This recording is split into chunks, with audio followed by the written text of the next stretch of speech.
Week 3 is right ahead of us, and a lot of things are changing. Major injuries, major replacements, trade targets, wave wire targets, buy low, sell high. Let's talk about it all right now. What's up, guys? Me again, Leo or Leo, the Brazilian fantasy guy you already know. And make sure you're subbed to my channel because we are on the road to get 200 subs. It's not much. And of course, hit your like button or the dislike button if you don't like it. For pity, I don't mind. Just engage and help your man out. To kick things off, let's talk about rising stars, players that are rocketing their value up, and you may have already read something about them, but let's deep dive into them right now. To start, Cedric Coward for the Memphis Grizzlies. You already know Ja Morant's been dealing with some things outside the court, but even with Ja Morant, we've seen he balling.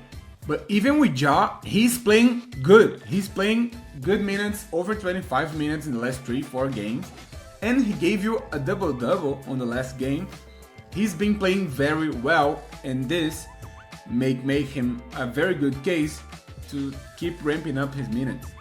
Let me put his photo here, his player card right here. He's amazing. He's been shining Memphis, and you may have him on your waiver wire, or you may be thinking, I don't know if he's worth a shot. I don't know if he's worth a permanent shot.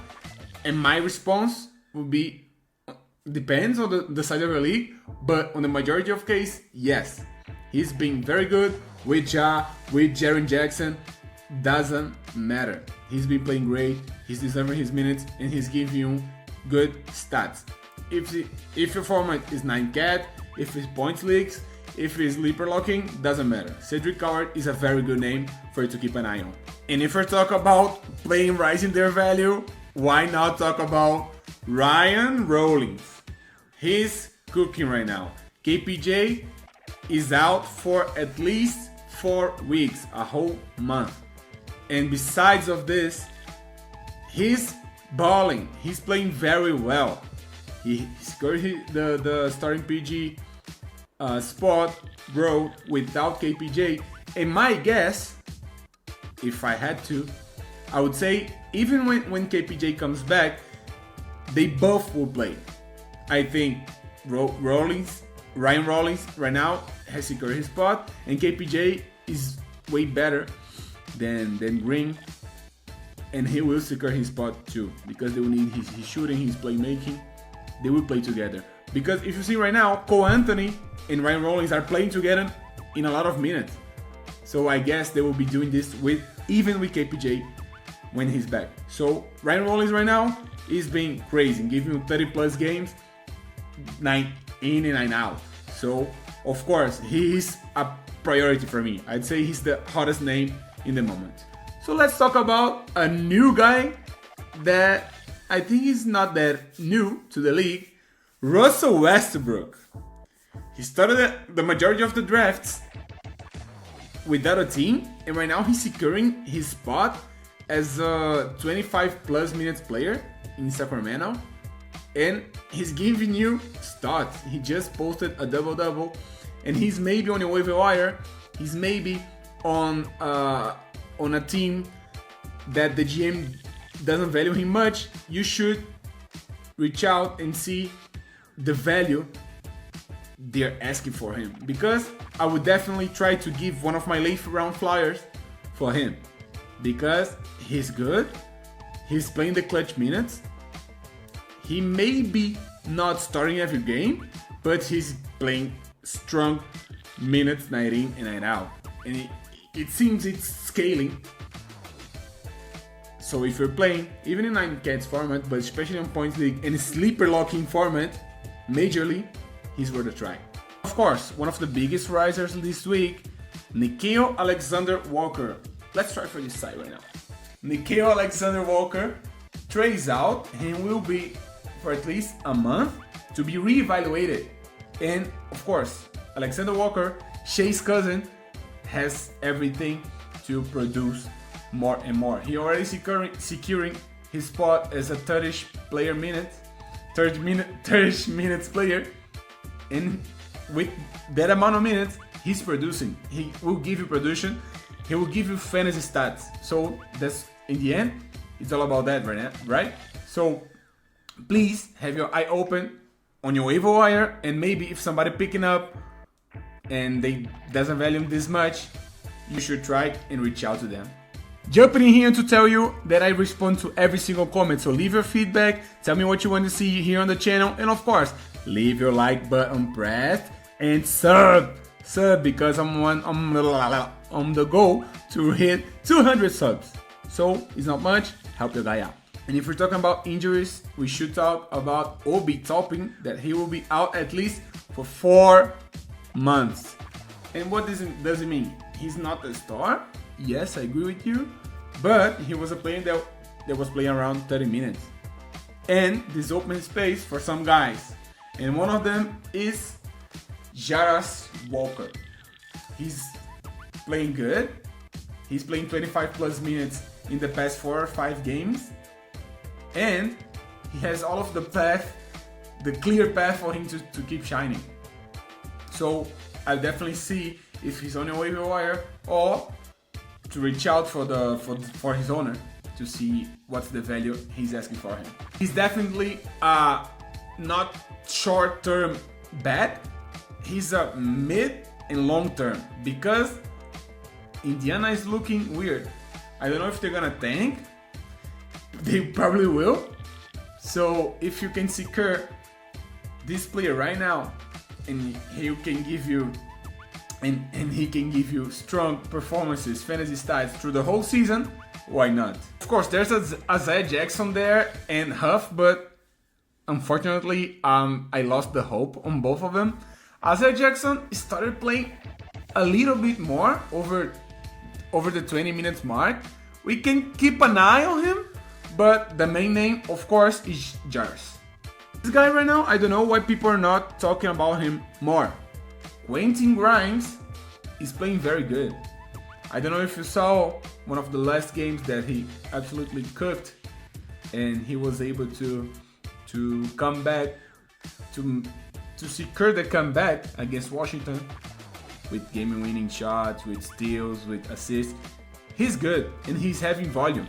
So this is very important. Quentin Grimes may be forgotten on the hands of a careless GM on your league, so it's worth for you to reach him out and ask about him. Or if he's on your waiver wire, you should definitely consider. PG may be out for I don't know how long. He may be coming back tomorrow, but I don't think so. And even if he comes back, we all know he won't be playing the whole season. So keep your eyes open for Quentin Grimes. He's have value on shooting, on passing, stealing. In summary, he will give you fantasy points. Another very interesting rising star from the Boston Celtics, coming back for this side, Josh Minot. I saw him playing yesterday. He's a menace on the defense. He's very good, and I don't see the reason why Boston will keep him to being developed on this weird season for them. He'll give you steals, he'll give you blocks, he'll give you rebounds, he'll give you points, and he may be on your waiver wire. So you should go hurry and grab him, because he already secured his starting spot ahead of Keta, ahead of Boucher, ahead of Xavier Tillman, ahead of Sam Hauser in the four position. And of course, Nehemias Queta is another good name too. If he's on your waiver wire, he's playing good minutes on the starter setup role in the Celtics. He's interesting, but the name of the moment, and he may be on a waiver wire, is Josh Minot. So I'll definitely try to give a late round flyer, which I picked and I'm holding right now for him. So you should definitely consider this too. Let's talk about some buy lows right now. On the last show, I gave you pretty good names in a pretty good timing, and I hope you took advantage of it. So right now, I'm giving you some very hot names in the moment, which I guarantee they will be not there for long. So to start, my man Cooper Flag. He's stinking right now in Dallas. He's not giving a lot of fantasy production, but he should bounce back. He's not gonna be a bust, I guess, and I hope. He's good. On the college, he's already shown what he can do. Of course, he's in a place with a lot of pressure and with some big players alongside him. But AD started his injury run, and he will be out for the at least next two games.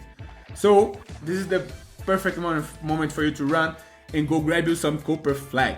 For the Orlando Magic, the man with dinosaur arms, Desmond Bane, he's doing so bad right now. But he's not a bad player. His trees should be falling more. He should be more involved in the offense. But he's on a crazy buy low right now.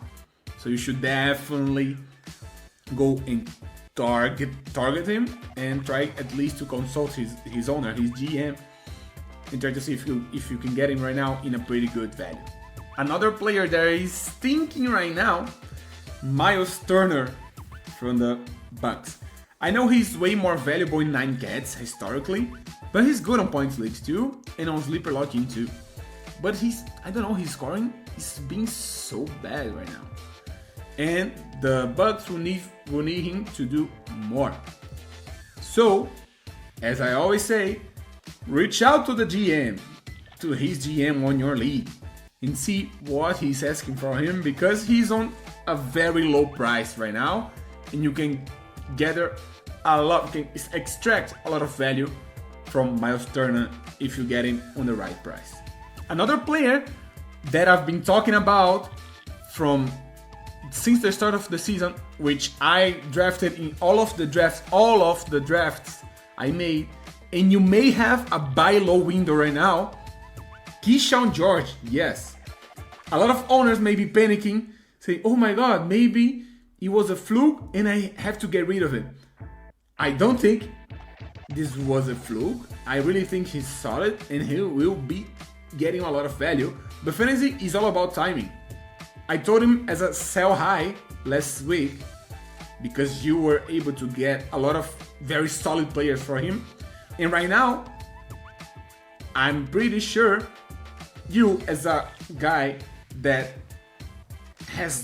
doesn't have Keyshawn George right now, you can get him for a pretty good value. Maybe. But you should definitely